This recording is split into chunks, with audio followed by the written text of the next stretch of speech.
PN Panicker പുരസ്കാരം സ്വാതി പാലോറിന്. കഴിഞ്ഞ ദിവസം പ്രകാശനം ചെയ്ത I too have a soul എന്ന പുസ്തകത്തിനാണ് പുരസ്കാരം ലഭിച്ചത്. മൾട്ടിപ്പിൾ സ്ക്ലീറോസിസ് എന്ന രോഗാവസ്ഥയിലും മനസ്സിന്റെ ധൈര്യം ഒന്നുകൊണ്ട് മാത്രം എഴുതിത്തീർത്ത കുമാരി സ്വാതി പാലോറാന്റെ I too have a soul എന്ന പുസ്തകത്തിനാണ് പുരസ്കാരം ലഭിച്ചത്.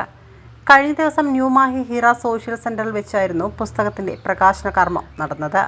കണ്ണൂർ ഗ്രാമസ്വരാജ് ഫൗണ്ടേഷനും തിരുവനന്തപുരം കൈരളി സേവക് സമാജും സംയുക്തമായി സംഘടിപ്പിച്ച ചടങ്ങിൽ രാമദാസ് കതിരൂർ അധ്യക്ഷം വഹിച്ചു. തഹസിൽദാർ സുഭാഷ് ചന്ദ്രബോസ് പുരസ്കാര സമർപ്പണം നടത്തി.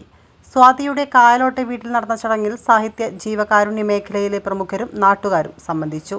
രാധാകൃഷ്ണൻ മാണിക്കര, അജയൻ വടക്കേയിൽ, മണികണ്ഠൻ, ചാലക്കര പുരുഷു, CK രാജലക്ഷ്മി, PP അസിത, അബ്ദുൽ സലീം എന്നിവർ സംസാരിച്ചു.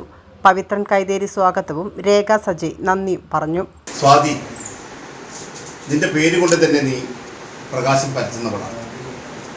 നിന്റെ ജീവിതം നിന്നെ അറിയുന്നവരുടെ ജീവിതത്തിൻ്റെ ഇരുൾ അകറ്റും, രുചി പകരും, നിറവും മണവും സ്വാഭിയും നൽകും, നന്മയുടെ നർമ്മണം ചൊരിയും.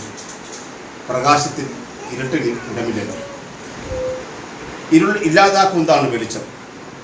വെളിച്ചത്തിൻ്റെ ധർമ്മമാണ്. മകളെ, നീ വെളിച്ചമാണ്, അക്ഷര തേജസ്സാണ്, ധ്രുവനക്ഷത്രത്തിൻ്റെ ദീപ്തി ചൊരിയുന്നവൾ. വെളിച്ചം നന്മയെക്കുറിച്ചുള്ള ബോധ്യമാണ്.